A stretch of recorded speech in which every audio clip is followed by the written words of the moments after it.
Hello and welcome back to the channel.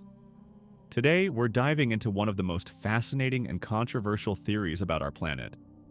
A theory that challenges everything we thought we knew about geography, maps, and the true shape of Earth.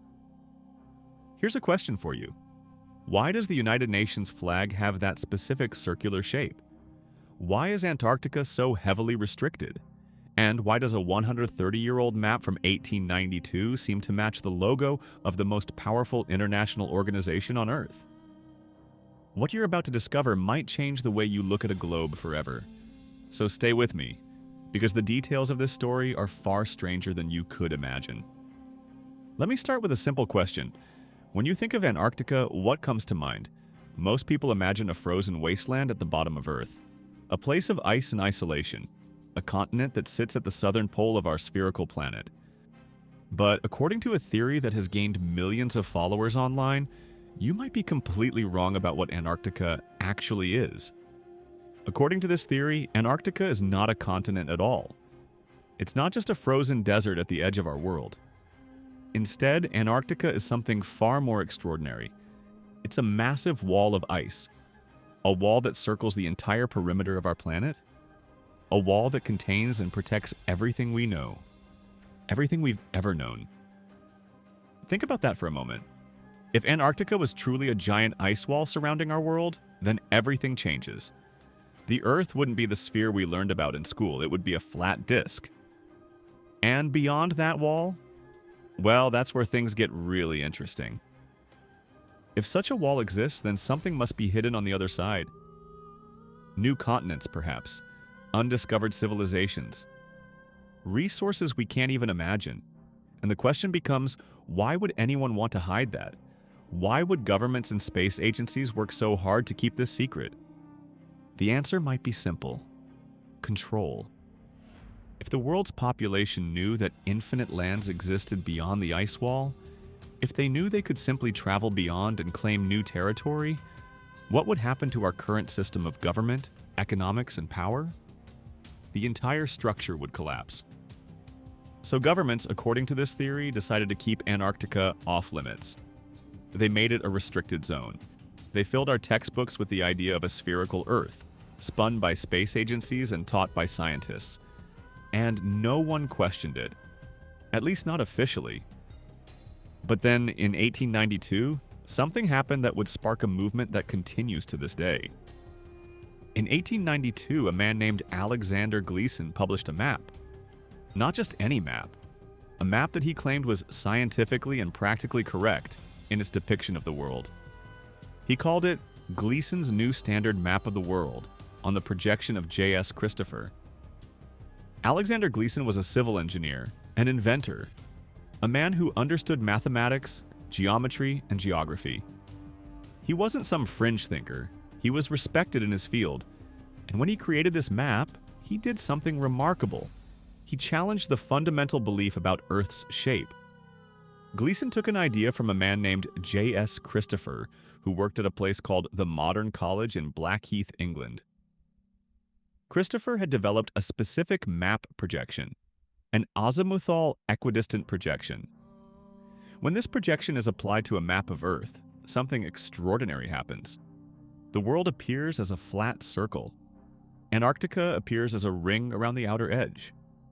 And here's where it gets even more interesting. In 1893, just 1 year after publishing his map, Alexander Gleason received a patent from the United States government. Patent number 497,917. This was an official government document that recognized Gleason's invention, his map, his projection. Now, was this patent an admission that Gleason was right? Or was it simply recognition of a novel cartographic tool? That's where people disagree. But the mere existence of this government patent fuels the theory.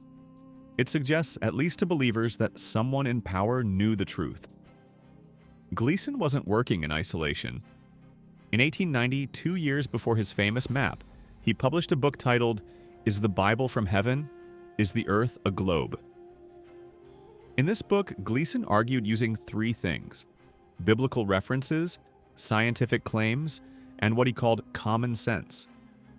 He asked, If Earth is spinning at over 1,600 kilometers per hour, why don't we feel it? If we're hurtling through space, why does everything seem still? Why do we experience up and down rather than the top, bottom, and sides of a spinning sphere? These were provocative questions, and to many people they still are. But here's the crucial detail. Gleason's map included something ingenious: 2 rotating arms. These arms worked like a calculator. You could use them to determine the time in any location on the flat circular map. You could calculate longitude. You could solve problems of navigation and timekeeping without assuming the Earth was a sphere. It was elegant. It was functional. And to those who believed it, it was proof that a flat model could work just as well as the spherical model. Perhaps even better. Now, let's talk about something that has sparked countless online discussions and conspiracy theories: the logo of the United Nations. Look at it carefully. What do you see? A map of the world. A map viewed from directly above the North Pole. A map that shows continents and oceans arranged in a circular pattern. A map surrounded by a ring. A ring that some claim represents the Antarctic ice wall. The resemblance to Gleason's map is striking. Almost too striking to be coincidence, according to believers. The United Nations flag was officially adopted in 1946. The map design was created by a team led by Oliver Lincoln Lundquist, with original designs by a man named Donald McLaughlin. McLaughlin explained that the team chose an Azimuthal equidistant projection, specifically because it represented one world. A neutral projection that placed no single nation at the center? But think about this. Why choose such a specific projection? Millions of ways exist to represent Earth on a map. The Mercator projection, which we use on Google Maps. The Robinson projection. The Peters projection. Countless others. So why did the United Nations choose this particular projection? The same projection that makes the world look exactly like Gleason's 1892 map? According to the official explanation, the choice was about equality and neutrality. The Azimuthal equidistant projection, when centered on the North Pole, places all nations at a proportionally correct distance from the center. No country is more important than another. It's a symbol of global unity. But according to those who believe in the hidden truth, this explanation is too convenient. They see the UN logo as a hidden message, a signal to those who know, an admission in plain sight of what our world really looks like. After all, how many international organizations choose a map projection that perfectly matches a 130-year-old theory? What are the odds? But let's address the elephant in the room. If the Earth is truly flat, with an ice wall surrounding it, how do we explain the things we observe every day? How do we explain time zones? How do we explain seasons?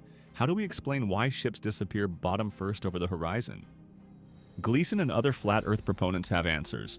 They might not satisfy scientists, but they exist. For time zones, they use the 2 rotating arms on Gleason's map.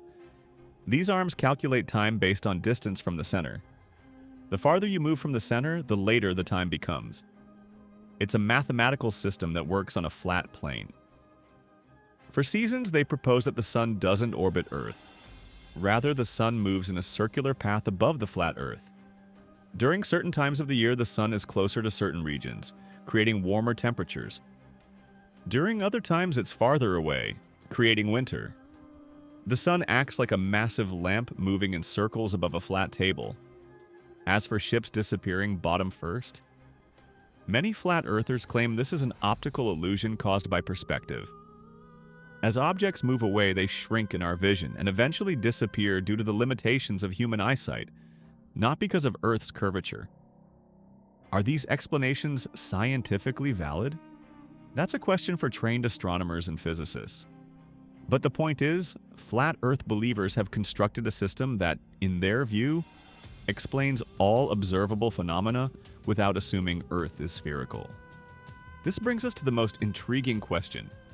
What's beyond the Antarctic ice wall? Some theorists suggest that beyond the wall lies another civilization. A civilization as advanced, or perhaps more advanced, than ours. a civilization that our governments discovered long ago and decided to keep secret. Others speculate that beyond the wall are infinite continents, unlimited land, unlimited resources, enough space for the entire world's population to expand indefinitely. If this were known, they argue, it would revolutionize economics, real estate, agriculture, and every system built on scarcity. Some take it even further. They suggest that what lies beyond the wall is something divine, perhaps a biblical Eden, perhaps a realm we are not meant to access, and governments, aware of this, are protecting us from forbidden knowledge. In these theories, NASA becomes the guardian of the wall. Space agencies around the world become keepers of the secret. Astronauts who have seen the truth either remain silent or are sworn to secrecy. The entire International Space Program becomes a massive conspiracy of silence. It's a compelling narrative, a story where those in power possess secret knowledge that they hide from the masses. And throughout human history, haven't there been cases where those in power did precisely that? Now, I need to be honest with you. From a scientific standpoint, the evidence overwhelmingly supports the fact that Earth is a sphere. A slightly oblate sphere, to be precise. It's not perfectly round, but it's definitely spherical. We have photographs from space. We have data from multiple space agencies. We have observations that any person can make with a telescope. We have physics that has been tested and confirmed for centuries. Ships disappear bottom first because of Earth's curvature. We can measure this, we can calculate it, we can verify it. The horizon looks flat because we're so small compared to Earth. It's a matter of scale, not proof of flatness. Seasons occur because Earth's axis is tilted, and Earth orbits the Sun. This has been demonstrated countless times. The mathematics work. The predictions match observations perfectly. Time zones exist because different parts of a spherical Earth face the Sun at different times as the planet rotates. This is observable, this is measurable, this is fact. So why do flat Earth beliefs persist? Why do millions of people, despite overwhelming evidence, continue to believe in these theories? The answer is complex. Humans are drawn to stories where hidden knowledge exists. We are attracted to the idea that those in power are hiding something. We want to believe that if we just look hard enough, we'll discover a truth that the mainstream rejects. There's also an element of distrust. After all, governments have lied before. Corporations have hidden information. Scientists have been wrong. So the logic goes, maybe they're wrong about this too. Maybe flat Earth is the truth they're hiding. That said, the story of Alexander Gleason, his map, and the UN logo connection remains one of the most fascinating chapters in the history of alternative theories. It's a story about how ideas persist, how visual similarity can fuel belief, how skepticism toward authority, while sometimes healthy, can also lead us astray. So what's the truth? Is the Earth a sphere or a flat disk surrounded by an ice wall? Based on all available scientific evidence, the answer is clear. Earth is a sphere. The ice wall doesn't exist. Antarctica is a continent, not a barrier. But the conspiracy narrative remains powerful. The idea that the UN logo mirrors Gleason's map. The idea that governments are hiding the truth. The idea that if we just look at things differently, we'll see the reality that others refuse to see. What I find most interesting about this theory isn't whether it's true. It's why it resonates so deeply with so many people. It tells us something about human nature, about our need for mystery, about our desire to believe that we possess special knowledge. Whether you believe in flat Earth theory or not, I encourage you to think critically. Don't believe things simply because they're popular. Don't dismiss things simply because they're controversial. Research, question. Look at evidence from multiple perspectives. And above all, maintain intellectual humility. We might not know everything, but that doesn't mean every alternative theory is true.